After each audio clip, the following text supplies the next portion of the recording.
그리했습니다.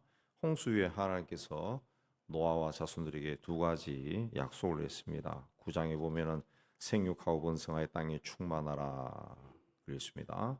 죄로 인해 심판을 받아 마땅히 있지만은 이제 심판이 끝난 후에 다시 하나님께서 인간을 창조하신 원래 계획대로 복을 주신 겁니다. 복을 주신 것. 그리고 두 번째는 다시는 홍수로 세상을 멸망하지 않겠다. 그 하나님의 약속에 따라서 이제 노아의 자손들이 온 세상에 번성하기 시작한 겁니다. 세 아들의 계보가 오늘 말씀에 나오는데 셈과 함과 야벳의 계보입니다. 그래서 70명의 사람들이 등장합니다. 야벳에 속한 사람은 14명이고 함에 속한 사람은 30명, 셈에 속한 사람은 26명. 이들이 이제 온 세상으로 번져갑니다. 야벳의 아들들은 2장 2절에서 4절에 나옵니다. 4절에 야벳이란 뜻은 확장이란 뜻입니다. 확장. 그래서 이들의 자손들은 그 야벳이란 그 말 그대로 야벳이라는 이름 뜻 그대로 온 세상에 널리 퍼졌습니다. 널리.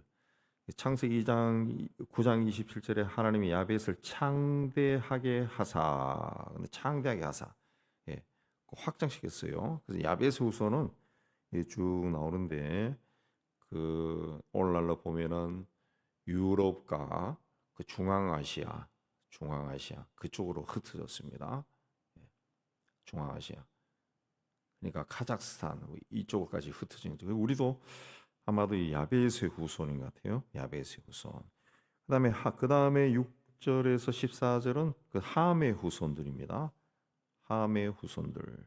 함의 후손들인데 함이란 뜻은 단어 뜻은 뜨겁다는 뜻입니다. 검다, 뜨겁다. 이게 함은 이름 그대로 좀 이 다혈질인 것 같아요. 다혈질. 그 이 후손들이 주로 퍼진 데가 중동, 중동에서도 이 남쪽 부분, 그러니까 시나이 반도 이 아래 해서 아프리카 쪽. 아프리카 사람들이 다 그 흑인들이 아닙니다. 시커먼 사람들이 아니고 아프리카 북쪽 아프리카는 아랍 계열이고 또 유럽 사람들하고도 비슷하게 생겼어요. 다 이렇게 대륙에 따라서 이 피부 색깔이 다르더라고. 아주 시커먼 그야말로 석탄처럼 생긴 그런 사람도 있고 흑인인데도 그렇지 않은 사람들이 있어요. 한국 사람 아주 얼굴이 검은 사람 같은 그런 사람들도 있더라고요. 그렇게 함의 족속들은 그렇게 아프리카 대륙으로 흩어졌습니다. 그래서 이 함의 족속들이 그 열정이죠, 열정. 그래서 그 춤출 때 보면은 아프리카 사람들 굉장하잖아요. 굉장하고 아프리카 사람들 예배도 막 보통 4시간 드린다 그러는데 그 열정이 있습니다. 열정. 함은 아버지의 수치를 감춰주지 않았던 사람입니다. 그래서 그 함의 아들 가나안이 저주를 받았습니다. 이 가나안 족속은 이제 그 성경에 보면은 이스라엘 백성들과 끊임없이 갈등을 일으켜요. 갈등을 일으킵니다. 7절에 보면은 가나안의 함의 자녀들로 구스와 미스라임과 룻과 가나안이 나오는데 7절은 구스의 자녀가 나오고 13절에는 미스라임의 자녀가 나오고 15절에서는 가나안의 자녀들이 나옵니다. 부스의 자녀는 나오지 않습니다. 함의 첫 아들 구스의 자녀 중에 니므롯이라는 사람이 나옵니다. 8절에 니므롯은 그 이름 뜻이 대적자라는 뜻이에요. 대적자. 그래서 이 사람은 하나님의 뜻에 대적해서 백성들을 지배했던 당대의 폭군입니다. 폭군. 그 1세기의 역사학자 요세푸스는 이 사람이 바벨탑을 쌓도록 선동한 사람이다. 그렇게 말하는데 그는 세상의 첫 용사다. 용사다. 그 좋은 의미로 용사지만은 폭군이란 뜻입니다. 폭군. 그래서 이 다른 성경에서는 그는 여호와를 무시하는 힘센 사냥꾼이다. 그렇게 여호와를 무시하는 그게 들어가 있습니다. 여호와 앞에서 용감한 사냥꾼이다. 그게 아니라 여호와를 무시하는 힘센 사냥꾼이다. 그리 되어 있습니다. 14절에는 그 함의 둘째 아들인 미스라임에서 블레셋이 나왔다. 블레셋이 나왔다. 그랬습니다. 예. 블레셋도 그 이스라엘 백성을 계속 괴롭힌 족속으로 등장하죠. 예. 그리고 15절에서 20절도 가나안의 자손들을 이야기하는데 이스라엘 백성이 출애굽해서 가나안 땅에 들어갈 때 만났던 그 가나안 땅에 이미 살고 있었던 일곱 족속, 가나안 일곱 족속이 이 사람들입니다. 예. 함이라 그러면 가나안이라고 할 만큼 가나안은 그 함의 집안을 대표하는 인물입니다. 그래서 가나안의 족속들 이름이 제일 많이 나와요. 제일 많이. 그리고 이 셈과 함과 야벳, 노아의 자식들 중에서 함에 대한 이야기가 제일 많이 나옵니다. 제일 많이. 사실상 많이 퍼진 인구는 야벳인데 야벳보다는 함에 대한 이야기가 더 많이 나와요. 왜냐하면 함은 직접적으로 하나님의 백성인 그 이스라엘과 충돌을 많이 했던 그런 사람이어서 그런가 봅니다. 그 이 가나안 족속은 이제 가나안의 후손들은 굉장히 많은 무리를 차지하고 무리를 형성하고 족속이 번성하고 좋은 땅을 많이 차지했습니다. 그러니까 하나님이 가나안을 저주했는데 어떻게 가나안이 그렇게 세상에서 잘 됐냐? 그 하나님의 저주 아래 있는 사람도 세상에서는 잘 될 수 있는 거예요. 잘 될 수. 예. 세상의 독재자고 악한 자들 또 한 국가를 막 몇십 년 동안 자기 손아귀 쥐고 사람들을 그 장난감처럼 다루면서 살고 있지 않습니까? 또 우리 민주 사회에서도 그 자유민주 사회에서도 악한 자들이 또 잘 살아요. 뭐든지 잘 돼. 뭐든지 잘 되는 사람이 있다고. 근데 그게 이제 영원히 잘 되는 것이 아니죠. 아니죠. 예, 그때뿐입니다. 시간이 흘러가면은 예, 다 그냥 사라지는. 그리고 전국적으로 가는 것은 이제 지옥이죠. 지옥. 가나안의 후손들이 나오는 게 이제 한 11명 정도 됩니다. 이들이 다 이스라엘이 가나안 땅을 정복할 때 만났던 적들입니다. 가나안의 땅이 시돈과 그날을 지나서 가사까지. 예.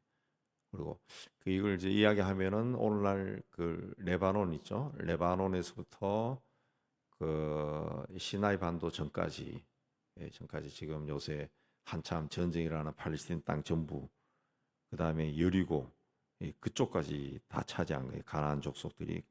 그러니까 팔레스타인 땅에서 그서 어떻게 보면은 그 중동에서 가장 비옥한 땅이 이 가나안 사람들이 차지하고 있었다는 거죠.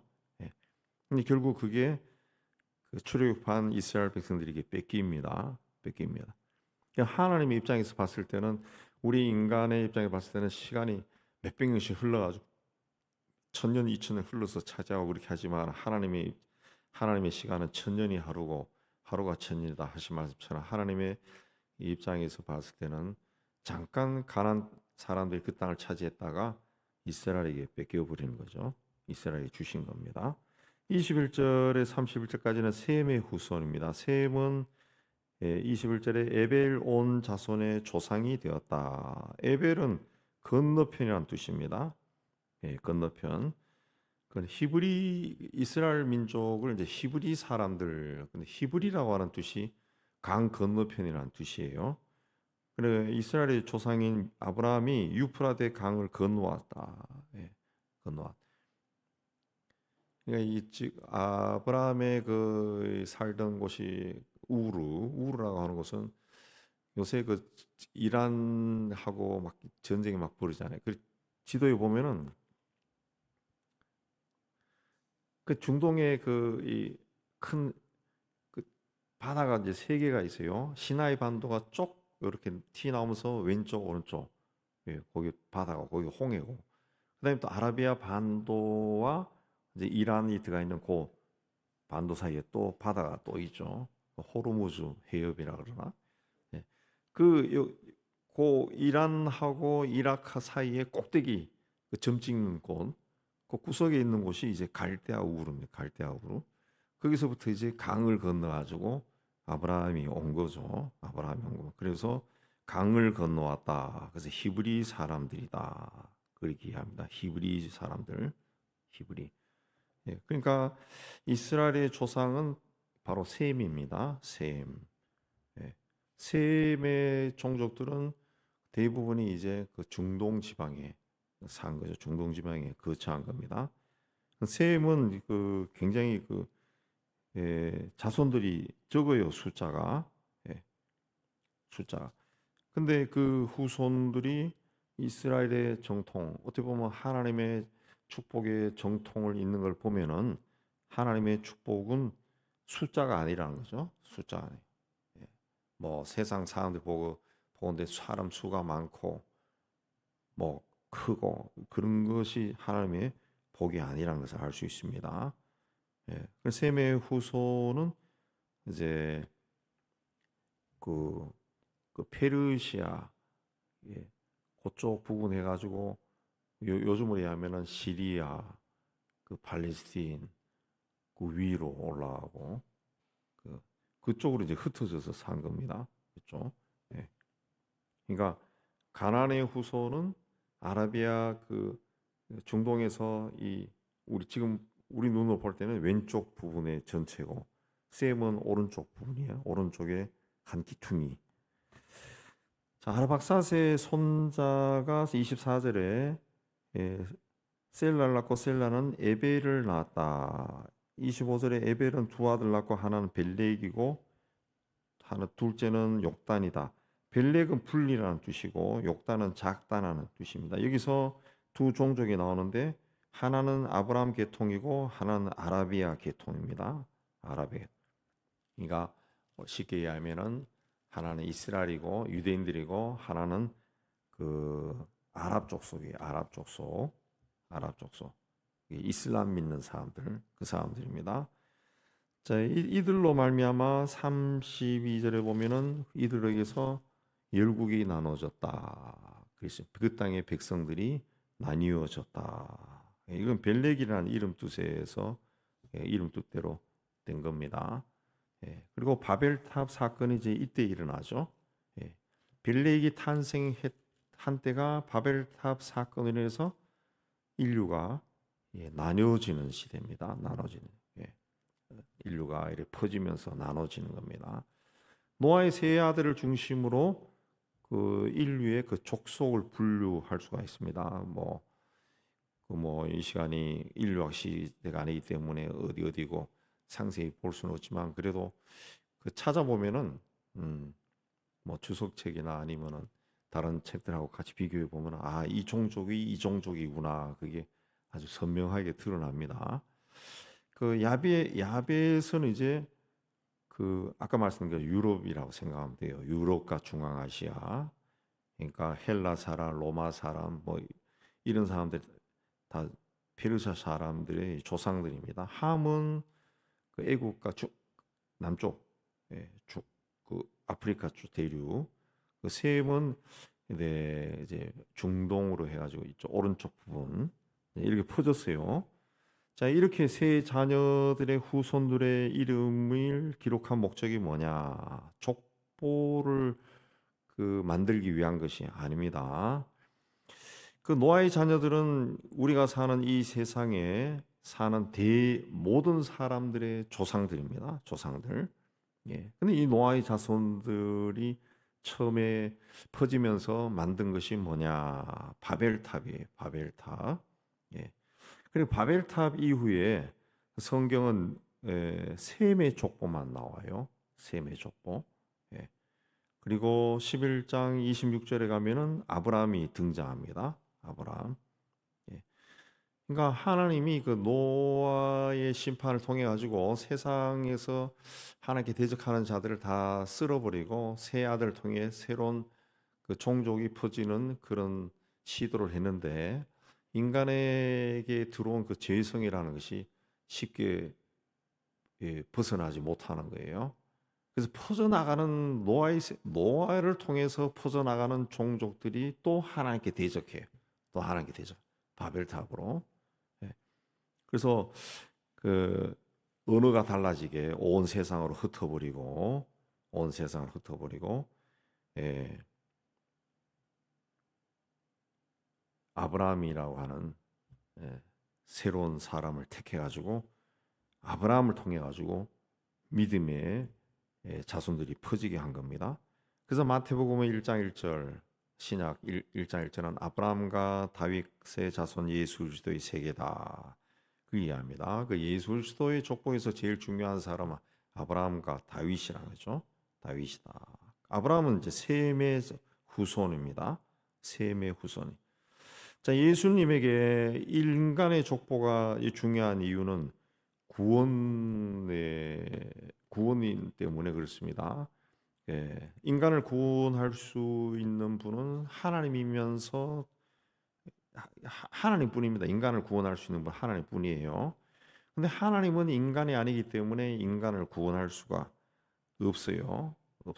인간을 구원하기 위해서는 두 가지 조건이 있어야 되는데 바로 하나님이면서 동시에 인간이 돼야 됩니다. 인간. 참 하나님, 진짜 하나님이고 진짜 인간이 돼야 된다는 거죠. 그 조건을 만족시키는 분이 바로 예수님입니다.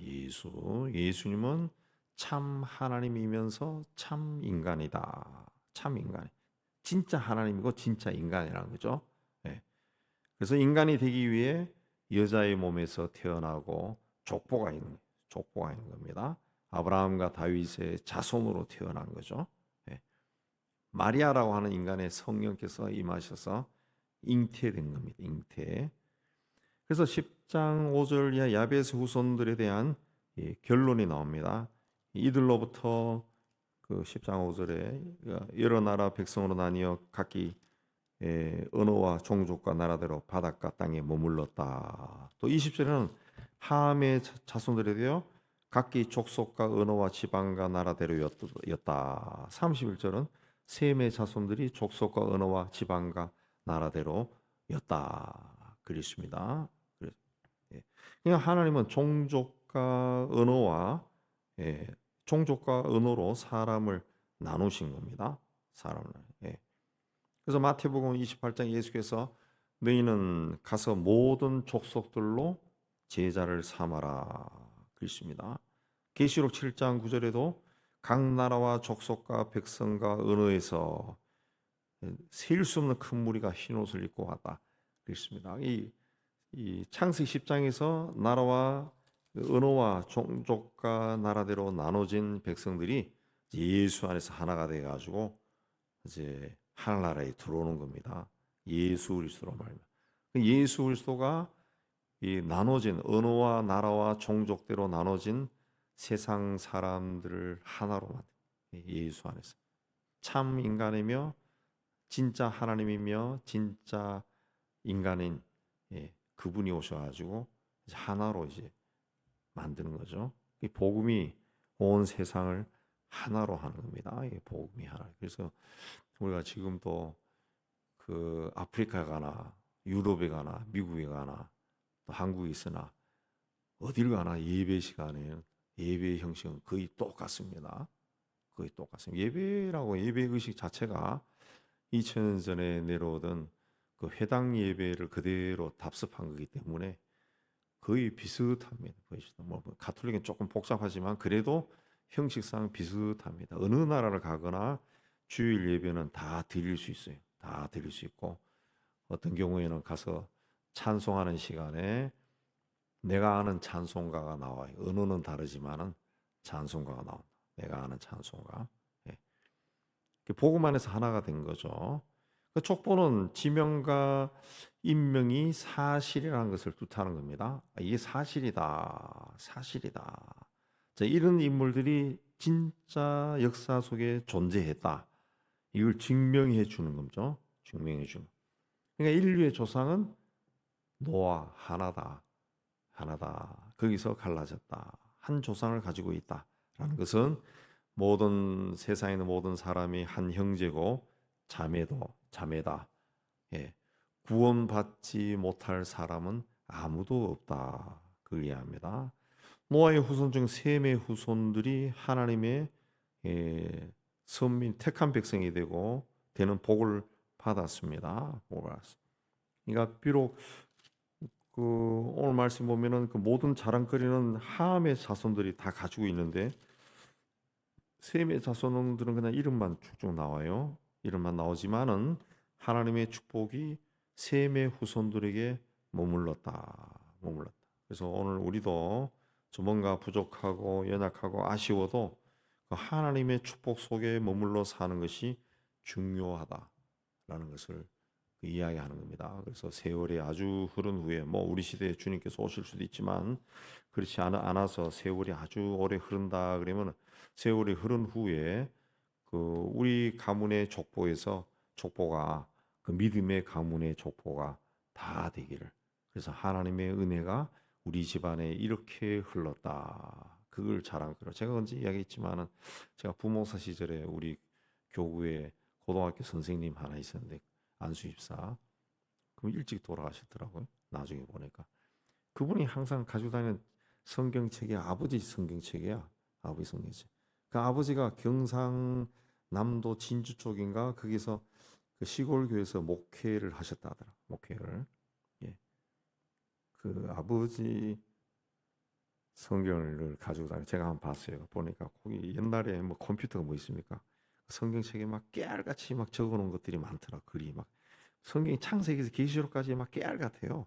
중간중간 여백에 막 설교를 적어놓은 것 같아. 설교 아니면 당신이 뭔가 깨달은 거 그걸 막 적어놓은 거. 예. 예. 그걸 항상 가지고 다니다. 그걸 굉장히 자랑스러워하더라. 우리 아버지. 예. 우리도 그런 믿음을 그 믿음의 유산을 우리 자손들에게 물려줘야 돼. 그렇게 하면은 내가 예수 믿는 사람으로 제대로 살아야죠.